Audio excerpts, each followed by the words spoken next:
بسم اللہ الرحمن الرحیم عن انس بن مالک رضی اللہ تعالی عنہ قال قال نبی اللہ صلی اللہ علیہ وسلم من نسی صلاة او نام علیہا فکفارتها ان یصلیہا اذا ذکرہا۔ مسلم شریف کی یہ روایت ہے اور بخاری شریف میں بھی الفاظ کے تھوڑے سے فرق کے ساتھ اس روایت کو نقل کیا گیا ہے۔ حضرت انس بن مالک رضی اللہ تعالی عنہ سے روایت ہے کہ نبی کریم صلی اللہ علیہ وسلم نے ارشاد فرمایا کہ جو شخص نماز پڑھنا بھول جائے یا سوتا رہ جائے، نیند کا غلبہ ہو جائے، تو اس کا کفارہ یہی ہے کہ جب یاد آ جائے تو نماز پڑھ لے۔ نسائی شریف میں ایک روایت منقول ہے کہ سئل رسول اللہ صلی اللہ علیہ وسلم عن الرجل يرقد عن الصلاة او يغفل عنها قال كفارتها ان يصليها اذا ذكرها، کہ رسول اللہ صلی اللہ علیہ وسلم سے ایسے شخص کے بارے میں سوال کیا گیا جو نماز کے وقت میں سو جائے یا غفلت کی وجہ سے چھوڑ دے۔ آپ صلی اللہ علیہ وسلم نے ارشاد فرمایا کہ اس کا کفارہ یہی ہے کہ جب بھی اسے اپنی قضا شدہ نماز یاد آ جائے تو وہ اسے پڑھ لے۔ امام بخاری رحمۃ اللہ علیہ حضرت ابراہیم نخعی رحمۃ اللہ علیہ کا قول نقل کرتے ہیں کہ من ترک صلاة واحدة 20 سنة لم يعد الا تلك الصلاة الواحدة، کہ جس شخص نے ایک نماز چھوڑ دی تو اگرچہ 20 سال بھی گزر جائیں تو وہ شخص اسی اپنی قضا شدہ نماز کو ادا کرے گا۔ امام نووی رحمۃ اللہ علیہ فرماتے ہیں فیہ وجوب قضاء الفریضۃ الفائتۃ سواء ترکها بعذر كنوم ونسیان او بغیر عذر۔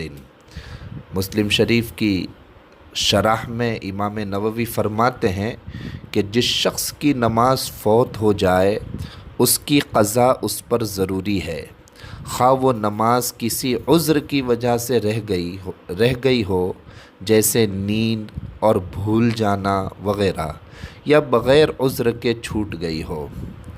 صاحب رحمت الامہ فرماتے ہیں کہ اتفقوا علی وجوب قضاء الفوائد، علماء کا اس بات پر اتفاق ہے کہ فوت شدہ نمازوں کی قضا کرنا ضروری ہے۔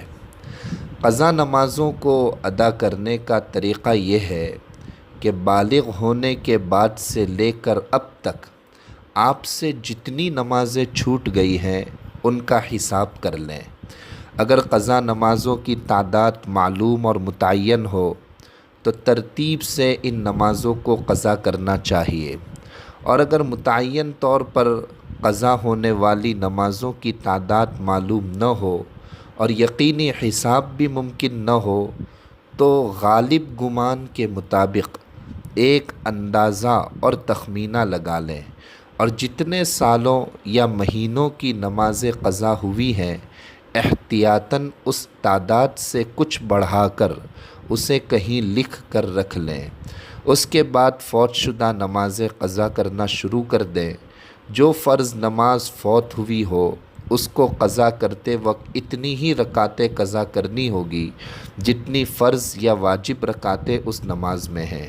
مثلاً فجر کی قضا 2 رکعت، ظہر اور عصر کی 4 رکعتیں ہیں اور مغرب کی 3 رکعتیں ہوگی۔ عشاء کی نماز قضا کرتے ہوئے 4 فرض اور 3 وتر کی قضا کرنی ہوگی۔ قضا صرف فرض نمازوں اور وتر کی ہوتی ہے۔ قضا نمازیں اگر متعین ہیں تو ان کی نیت میں ضروری ہے کہ جس نماز کی قضا پڑھی جا رہی ہے اس کی مکمل تعیین کی جائے، یعنی فلاں دن کی فلاں نماز کی قضا پڑھ رہا ہوں، مثلاً پچھلے جمعہ کے دن کی فجر کی نماز کی قضا پڑھ رہا ہوں۔ البتہ اگر متعینہ طور پر قضا نماز کا دن اور وقت معلوم نہ ہونے کی وجہ سے اس طرح متعین کرنا مشکل ہو تو اس طرح بھی نیت کی جا سکتی ہے کہ مثلاً جتنی فجر کی نمازیں میں نے قضا کی ہیں ان میں سے پہلی فجر کی نماز ادا کر رہا ہوں۔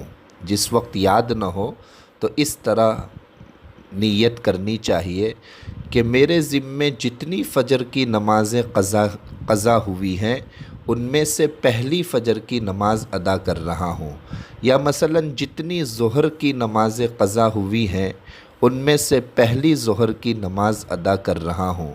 اسی طرح بقیہ نمازوں میں بھی نیت کریں، اسی طرح پہلی کے بجائے اگر آخری کی نیت کرے تب بھی درست ہے۔ ایک دن کی تمام فوت شدہ نمازیں یا کئی دن کی فوت شدہ نمازیں ایک وقت میں پڑھ لیں، یہ بھی درست ہے۔ نیز ایک آسان صورت فوت شدہ نمازوں کی ادائیگی کی یہ بھی ہے کہ ہر وقتی فرض نماز کے ساتھ اس وقت کی قضا نمازوں میں سے ایک پڑھ لیا کرے۔ مثلاً فجر کی وقتی فرض نماز ادا کرنے کے ساتھ قضا نمازوں میں سے نماز بھی پڑھ لے، اور ظہر کی وقتی نماز کے ساتھ ظہر کی ایک قضا نماز پڑھ لیا کرے۔ جتنے برس یا جتنے مہینوں کی نمازیں قضا ہوئی ہیں اتنے سال یا مہینوں تک ادا کرتے رہیں۔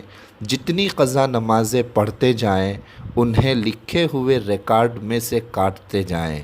اس لیے اس سے انشاءاللہ مہینے میں ایک مہینے کی نماز ادا ہو جائے گی اور سال میں ایک سال کی قضا نمازوں کی ادائیگی بڑی آسانی کے ساتھ ہو جائے گی۔ بہرحال ہمارے ذمے جو قضا نماز باقی ہے اسے کسی طرح اندازہ لگا کر یاد رکھنا چاہیے اور پھر اس کو اللہ کے دربار میں ادا کر لینا چاہیے۔ ادا نہ کریں گے تو وہ ہمارے ذمے باقی رہے گی اور قیامت کے دن اس سے متعلق ہمیں سوال کیا جائے گا۔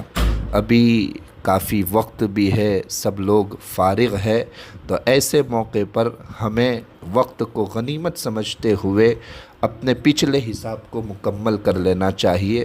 اللہ تبارک و تعالی ہمیں عمل کی توفیق عطا فرمائے، آمین۔ السلام علیکم ورحمۃ اللہ وبرکاتہ۔